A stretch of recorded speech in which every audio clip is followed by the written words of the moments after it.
Matthew 10:20. For it is not you who speak, but the Spirit of your Father speaking through you. Abimelech there arose to save Israel, Tola, the son of Puah, son of Dodo, a man of Issachar, and he lived at Shamir in the hill country of Ephraim. And he judged Israel 23 years. Then he died and was buried at Shamir. After him arose Jair the Gileadite, who judged Israel 22 years. And he had 30 sons who rode on 30 donkeys, and they had 30 cities called Havoth Jair to this day, which are in the land of Gilead. And Jair died and was buried in Canaan. The people of Israel again did what was evil in the sight of the Lord, and served the Baals and the Ashtaroth, the gods of Syria, the gods of Sidon, the gods of Moab, the gods of the Amorites, and the gods of the Philistines. And they forsook the Lord and did not serve him. So the anger of the Lord was kindled against Israel, and he sold them into the hand of the Philistines, and into the hand of the Ammonites. They crushed and oppressed the people of Israel that year. For 18 years they oppressed all the people of Israel who were beyond the Jordan, in the land of the Amorites, which is in Gilead. And the Ammonites crossed the Jordan to fight also against Judah, and against Benjamin, and against the house of Ephraim, so that Israel was severely distressed. The people of Israel cried out to the Lord, saying, We have sinned against you, because we have forsaken our God, and have served the Baals. And the Lord said to the people of Israel, Did I not save you from the Egyptians, and from the Amorites, from the Ammonites, and from the Philistines? The Sidonians also, and the Amalekites, and the Maonites oppressed you, and you cried out to me, and I saved you out of their hand. Yet you have forsaken me, and served other gods. Therefore I will save you no more. Go and cry out to the gods whom you have chosen. Let them save you in the time of your distress. And the people of Israel said to the Lord, Please, we have sinned. Do to us whatever seems good to you, only please deliver us this day. And so they put away the foreign gods from among them and served the Lord. And he became impatient over the misery of Israel. Then the Ammonites were called to arms, and they encamped in Gilead. And the people of Israel came together, and they encamped at Mizpah.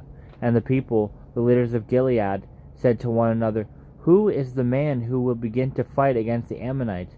He shall be head over all the inhabitants of Gilead. Now Jephthah the Gilead was a mighty warrior, but he was the son of a prostitute. Gilead was the father of Jephthah, and Gilead's wife also bore him sons. And when his wife's sons grew up, they drove Jephthah out and said to him, You shall not have an inheritance in our father's house, for you are the son of another woman. Then Jephthah fled from his brothers, and lived in the land of Tob. And worthless fellows collected around Jephthah, and went out with him. After a time the Ammonites made war against Israel. And when the Ammonites made war against Israel, the elders of Gilead went to bring Jephthah from the land of Tob. And they said to Jephthah, Come and be our leader, that we may fight against the Ammonites. But Jephthah said to the elders of Gilead, Did you not hate me and drive me out of my father's house? Why have you come to me now when you are in distress? The elders of Gilead said to Jephthah, That is why we have turned to you now, that you may go with us and fight against the Ammonites, and be our head over all the inhabitants of Gilead. Jephthah said to the elders of Gilead, If you bring me home again to fight against the Ammonites, and the Lord gives them over to me, I will be your head. And the elders of Gilead said to Jephthah, The Lord will be witness between us, if we do not do as you say. And so Jephthah went with the elders of Gilead, and the people made him head and leader over them. And Jephthah spoke all his words before the Lord at Mizpah. Then Jephthah sent messengers to the king of the Ammonites, and said, What do you have against me, that you have come to me to fight against my land? And the king of the Ammonites answered the messengers of Jephthah, Because Israel, on coming up from Egypt, took away my land from the Arnon to the Jabbok, and to the Jordan. Now therefore restore it peaceably. Jephthah again sent messengers to the king of the Ammonites, and said to him, Thus says Jephthah, Israel did not take away the land of Moab or the land of the Ammonites. But when they came up from Egypt, Israel went through the wilderness to the Red Sea, and came to Kadesh. Israel then sent messengers to the king of Edom, saying, Please let us pass through your land. But the king of Edom would not listen. And they sent also to the king of Moab, but he would not consent. So Israel remained at Kadesh. Then they journeyed through the wilderness, and went around the land of Edom and the land of Moab, and arrived on the east side of the land of Moab. And they camped on the other side of the Arnon. but they did not enter the territory of Moab, for the Arnon was the boundary of Moab. Israel then sent messengers to Sihon, king of the Amorites, king of Heshbon, and Israel said to him, "Please, let us pass through your land to our country." But Sihon did not trust Israel to pass through his territory.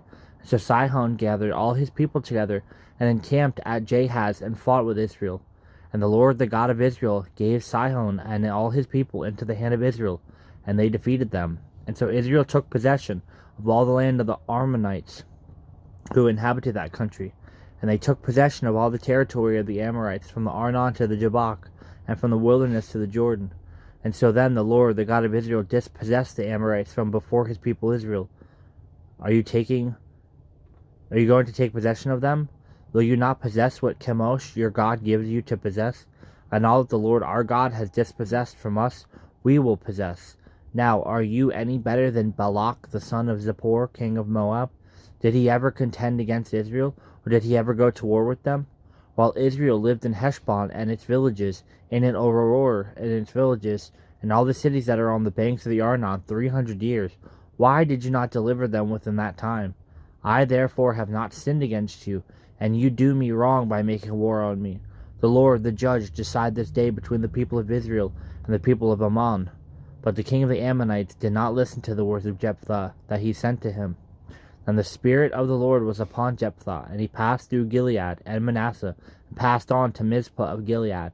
And from Mizpah of Gilead he passed on to the Ammonites.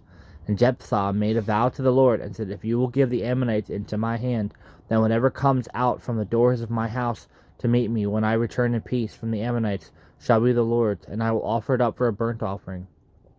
So Jephthah crossed over to the Ammonites to fight against them, and the Lord gave them into his hand.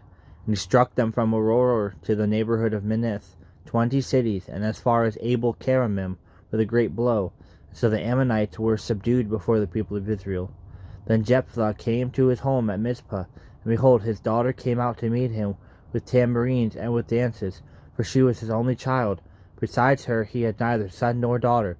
And as soon as he saw her, he tore his clothes, and said, "Alas, my daughter, you have brought me very low, and you have become the cause of great trouble for me. For I have opened my mouth to the Lord, and I cannot take back my vow." She said to him, "My father, you have opened your mouth to the Lord. Do to me according to what has gone out of your mouth, now that the Lord has avenged you on your enemies, on the Ammonites." And so she said to her father, "Let this thing be done for me. Leave me alone 2 months, that I may go up and down on the mountains and weep for my virginity, I and my companions." And so he said, "Go." Then he sent her away for 2 months, and she departed, she and her companions, and wept for her virginity on the mountains. At the end of 2 months she returned to her father, who did with her according to his vow that he had made. She had never known a man, and it became a custom in Israel that the daughters of Israel went year by year to lament the daughter of Jephthah the Gilead 4 days in the year. Be not envious of evil men, nor desire to be with them, for their hearts devise violence, and their lips talk of trouble. By wisdom a house is built, and by understanding it is established. By knowledge the rooms are filled, and with all precious and pleasant riches. A wise man is full of strength, and a man of knowledge enhances his might.